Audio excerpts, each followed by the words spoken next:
تو طبیعت که نگاه میکنی هندوانه خطای خودشو داره، خربزه همینطور، نارنگی رو باز میکنی 10 پره.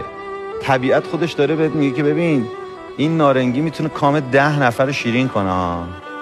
همچه دو لپی یه دونه میندازی این لپ یه دونه اون لپ اینجوری میخوری، طلبکار نیستی یا یه نارنگی رو خود طبیعت داره بهت آقا اینو 10 نفر آدم میتونن بخورن ها. این خربزه رو میبینی؟ این خربزه رو قشنگ 7-8 نفر آدم اینا ببین ردش هم براتون گذاشتم. اینطوری بشه هیچکی نه گشنه میمونه، نه هیچکی تشنه میمونه، نه هیچکی بی پول میمونه. آقا مگه چقدر میخواین؟ وقتی یه جایی نشستین در یک جمعی سینی چای رو میگیرن جلوی شما، تا وقتی که شما دارین چای رو برای دیگران برمیدارین سینی رو جلوی شما نگه داشتن. بله.